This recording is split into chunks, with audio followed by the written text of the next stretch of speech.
everyone. Welcome to Mask Live. Today's episode is on health and wellness. We will be discussing how you can help your children create a foundation of physical and emotional well-being. How are you balancing your everyday life with health and wellness? Are you modeling a good, healthy lifestyle? In this episode, we will be talking with Christina Ivanhoe, a board-certified health and wellness coach who has been trained in innovative coaching methods, practical lifestyle and management techniques, and over 100 dietary theories. We're excited to tap into Christina's expertise and help you learn how to infuse joy and satisfaction in your life. We will be live for the next 15 minutes, so feel free to join in to ask the expert questions and ask Chris anything you may have. And I just want to thank Chris for being here today. We're so excited to have you, and I'm so excited to kind of have this next episode live with you. It's been a while for me, and just excited really to tap into this because I need to hear it overall. I mean, as parents, right? We're always the last on the list, and if you put yourself too long on the list last, things are going to happen that are not so good. So anyway, so let's start. Chris, I know kind of your story, but I want our viewers to understand, like, what made you kind of go down this path of what you're doing today? Of course, you would make me almost cry right at the beginning. So I will try not to cry because I'm a crier. But, there we go. I raised myself as a kid, and I lived in a home with my dad left when I was 4. My mom was an alcoholic. I learned how to drive when I was 11. And I was my own parent. I was my own self-talk. I was who, fed me. I was the parent that, most of us have parents, right? I was for me though. And you go through life and you learn these things that you're not worthy. You learn, I ate macaroni and cheese and, forever. And I didn't learn any of how to be healthy. I didn't learn any of it. I didn't learn love. I didn't learn. So what I've always had a deep desire to, I've never wanted anybody to feel alone because I always felt alone. And so I know in life, it's a journey, but we all have to do it together. It takes a village. And I think, us as parents, and in the community, we don't really understand what health and wellness really is. It's not all like the first thing I learned in school was about your primary food, and it wasn't food. It's your relationships. And it like knocked me on my feet because I was like, I've never heard that before, but it's true. So it really made me, I'm going to chill through my whole body. It made me really want to impact as many people as I could, because the more people know how to live healthy and with boundaries and to feel good and how for us to be better parents, the better off we'll be and we'll be happier. Sure. There's so many people that we talk to, and I always love to learn about why people do what they do. And like we were talking earlier, so many people that their passion comes from their past, Mm-hmm. and it's a choice to change that cycle. So they're not reliving that past or imposing that past concept on raising their kids today. So thank you for sharing that. And the heart behind everything is what moves people and motivates people for change. So I love it. I love it. So let's start with our questions. So based on what, so much of what we learn as parents was what we were modeled as children. And so how can you catch yourself and keep yourself from repeating unhealthy behaviors? Honestly, the first I would start is you have to it's a daily practice. It's a daily, it's not something that it's like a task that you're gonna, accomplish or whatever. It's not something that is like there's an end goal. Well, there's an end goal, but there's not like something that's gonna finish. You have to daily be intentional about how to reframe that, and how, like, you have to fill yourself up. It's like you're a plant, like you have to fill your soil, right, with good things, so that what comes out of you is going to be good things. You have to be intentional on, okay, well, I didn't like this. For instance, like, there's things that we'll say, oh, I don't want to do it because that's what my parents did. In fact, we do that exact same thing, and then it's like a cycle. But you have to really look at yourself and know that you're worth it. One, because like how you talked about the list, we as parents and as people, we put ourselves last, and we don't necessarily, there's so many reasons why, but you have to put yourself first, and you have to build that foundation of your soil of good things, like listening to, I mean, I have a, daily devotional I read every morning. I have, a Jesus calling. And listen, there's no handbook, right? We don't get a handbook when we get these kids. So you're like, oh my gosh, what do I do? You just have to search for it. Like, it's not, things are not going to show up on your lap. I mean, you can pray to God, and I can tell you plenty of stories that God has really just shown me. But my point is you have to go look for it, and you have to want it. And you have to know that you're making a difference in your children's life, whether it seems like it's, uh, not that easy for you, because it isn't. But the other side of it is, after I've done so much of the work, I'm still a work in progress, but there's freedom. There's freedom when we grow. So you have to know that every little step is going to help you and help your family be better people. So is there like because they say in order to change behavior, it has to be 30 days. There's like this technically a number. Is there certain things that maybe you share with people that you're working with to help them shift to that thing? I do. I actually have a card that I give them, and it's a daily affirmation that you say to yourself, and it's a daily affirmation that you can say for other people too. Um, but you have to start somewhere, and I always remind them that it's going to feel weird. It's going to feel so awkward, and you're going to feel like the biggest dork looking in that mirror going, I am worthy. I am beautiful. All these things. I love you. You're going to feel like a dork, and it's okay. But so what? Find humor in it. And then, I always tell them to write, like, either whatever it makes them happy, like a smiley face or something on their calendar, so that they can build the progress. Because even though we're adults, or even my teenagers that I have, you want instant gratification in a way of that you can go, I did that today. All right, I want another heart tomorrow. Seems so silly, but it's simple and it works. Well, it's that reward system. We all want Yes, that yes. reward system. Right. Doesn't matter how old you get. No, no. So when how can you set those right examples for your kids when it comes to overall health and wellness? I would go back to, we have to walk the walk. We have to model it.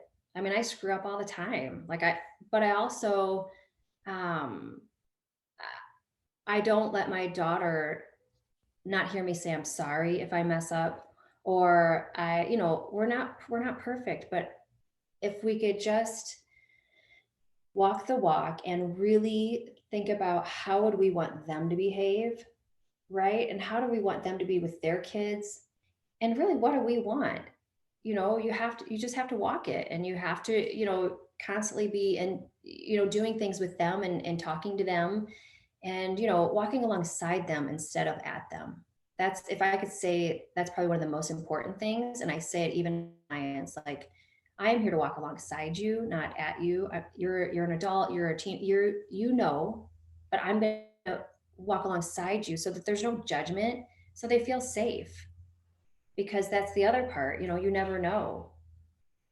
Well, I think it's like as parents, we have such great opportunities to model, overall health and wellness, coping skills when we're challenged with things. I mean, That's right. just for me personally, the last couple of years I can write a book Yes, you about can. challenges and struggles and all of that. And for me, it was really important. I like my glass of wine at night when I cook, and but through the challenging times, I didn't do that, because even though that's not a coping skill I use, it's more of a cooking thing, but Right. eyes are watching. And so I just said, no, I'm not going to do that. My daughter knows I'm struggling, and I'm going to shift that. And so for once, I'm back exercising. Good for It's you.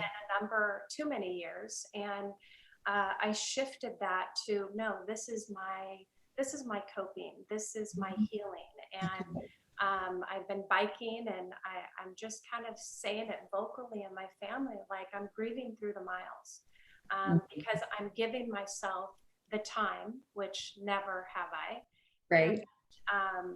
the serenity in just being with that, and so though my daughter, I'm not too sure how much she's seeing that, but it's shifting how I do things. And so I'm hoping that will last an imprint on her of, when times get tough, it's okay to take time alone.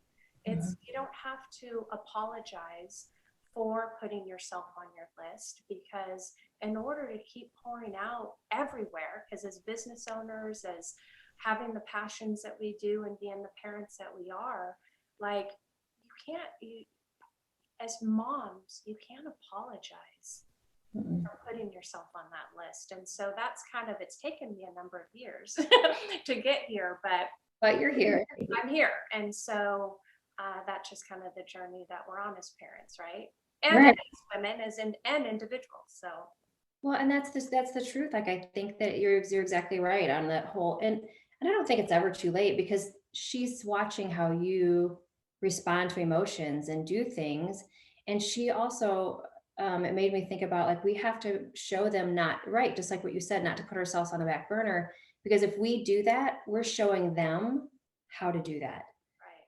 And you know what I And mean? to Like, be sad, and to be sad. Like, I've had to tell, and my family doesn't like me sad, right, well, no. and I was like, I'm sad, I'm grieving. Like, I have to. This is part of healing. And if I'm ever going to get to the other side, I have to allow myself to go through the processes. And maybe I'm quiet, maybe I need to be left alone. But everybody deals with things differently. But just being vocal about it and following through, it's not easy, because there's even No. points where I feel like, gosh, am I being too quiet? Am I being too sad? And I'm like, no, like, we're given all of these emotions to feel, and I'm doing a disservice to myself and just the process if I'm not fully engaged in it. So Mhm. Well, and a lot of times too, if you shift, they shift. That's the truth, because you're moving it. So you're moving your flow. So once you shift and you're not doing your normal, they're like, "Well, hold on." And that, right, I'm not sure what's going on here, but then they start to shift and that allows them to grow. So you're really doing, we as parents, and we don't, we think that's selfish, but you're actually helping your whole family, because everybody else is shifting too, because they're like, wait a minute, which is good. right, It's hard for us, but that's why God picked us, right? for I sure. mean, Gosh. So let's get into a few things before we take a break. So I want to shift over just to just overall fitness and food. And so, how important is it to be aware of how our own negative self-talk, what that's doing when we do it in front of our kids? um, well, it's very important. They're watching again, and it's so important, because if they see us going, oh, I'm fat, or I've gained weight, then they start to look at their own self. Well, am I fat? So we really are like their world. And I know that we don't, but they're watching. And I think that if we can shift to, oh, I have to get larger jeans or whatever, not, or not even saying anything about it, because really it doesn't matter, but teaching them also, like, you know, that things are to nourish you. Like, okay, we're going to go work out and we're going to do that because it makes me feel good. It may, and the endorphins get moving and, you just feel better. Or like with food, you're like, I'm going to eat these berries because I know, of course, me, I'm like an encyclopedia, I know all of I mean, I think my family's tired of hearing of whys of the whole thing instead of going, this is, blueberries are really, they're very nurturing for me and they feed my soul and they're healthy and they're great for my liver. And, I don't say all that to them, but you just say, this is nourishing me instead of like, this is a healthier food. Like you have to really unlabel things Right. because there's a label on everything. And we have to teach our kids to really adjust to, because there's labels everywhere, and to adjust to those labels because they're not, that's not who we are. Right. And teach them good, coping skills, meaning like, again, like this is healthy for me. So this makes me feel good. Right. I think it's so important, especially when it comes to, people talking about dieting and labeling foods. Like, what is your take on that? Well, I mean, I learned 101 dietary theories. And the first thing my instructor, said is you're going to learn all these theories and none of them work. Because if you think about it, let's think about really life. Like they don't. It's a lifestyle change and you really have to hop on board or not. Like either take the step, get on the arc and just go, or just don't. Like whatever, you're prolonging it because I don't care what anybody says. At the end of the day, they do go to like, I want to lose weight. It really does come down to weight loss. I mean, we can, but it's true. So if you want that, then you have to figure out how to do the long term. Like the diets don't work because the minute that you stop your low carb, you've taught your body, like you've freaked your stomach out, you've freaked your gut out. Your body's like, where are the carbs? And so the minute that you eat them, your weight is going to come on and it's going to come on quicker and faster. And then you're going to be defeated again. And then you're going to go back on that roller coaster. I mean, they make money off diets because we just keep hopping on. Oh, this is a new one. This is a new one. No, you have to like balance it out. Go back to the basics. If it didn't come out of the ground, probably don't eat it. That's true. I mean, drink water, right? Spring water. I mean, we have to really, diets don't work. They don't. And just the word, that our kids are hearing. If they're hearing about this diet or this diet, we're not setting them up for success, for long-term No. success. No, it's like a science project. Like literally, Hannah said something. I go, "Oh, you're going to try that science project? All right, we'll see how that turns out."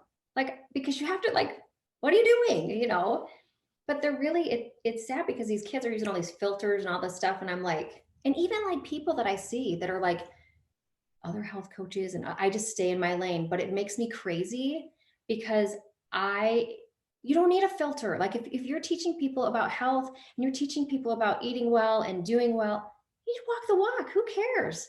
You don't need any filter. Like, what are you teaching your clients? Right. Again, not being judgy, but I'm just saying, like, we have to be real. I want you to be real, then I need to be real. Because that's the truth of it. So how can we teach our kids to set healthy boundaries to take care of their physical and emotional well-being? I again like by modeling it, but also like what we had talked about, like putting ourselves first and showing them, okay, I need to do this first. That makes me feel good in the morning. Like let's see, these are a lot of questions, which are great. I just wanted to make sure someone look at my notes real quick. You know, yeah, by sharing with our kids that that it's okay, to have emotions, but what to do with them and how to work them out. If it doesn't feel good, then you got to walk away. It's okay to say no to something that doesn't feel good to you, because the only person that really matters is you. Not in a selfish way, but in a way of like, and I think we teach people how to treat us, right? So if our kids are going, oh yeah, I'll do it. Yeah, I'll do it. I mean, I don't know about you, but I know in high school, I had those friends that were like, yeah, the yes friends, right? And I didn't respect them. And that's horrible, but it's true. You don't respect because they're always there. And it's unfortunate because you don't put it, those are the people you should have invested in, right? We as adults know now, and a lot of therapy, right? But Forget that. yeah, right. And a lot of therapy. We'll just say that. But they're the ones that are always there, but for some reason we want to go after the ones that, aren't giving us what we want. So, we treat people how to treat us.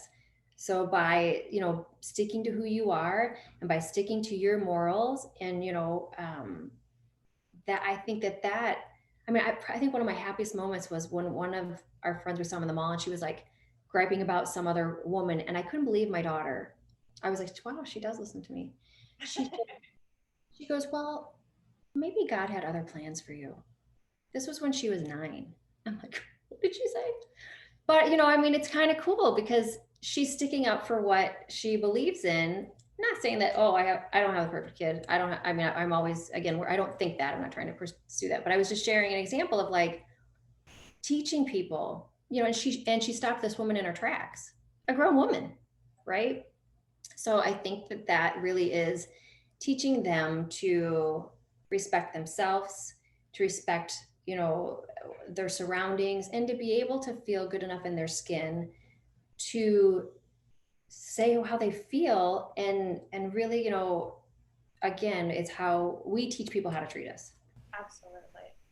Absolutely. Well, we are going to take a break now. And when we come back, we're going to dive deeper into these topics. And really, as Chris was saying, if kids are not, if they do not have their boundaries set, if they do not have their self worth in check, can lead into all of the different topics we talk about. We're going to be diving into emotional eating and continue this conversation. But to watch this full episode, download the Mask Matters app. It's available on Apple and Google Play.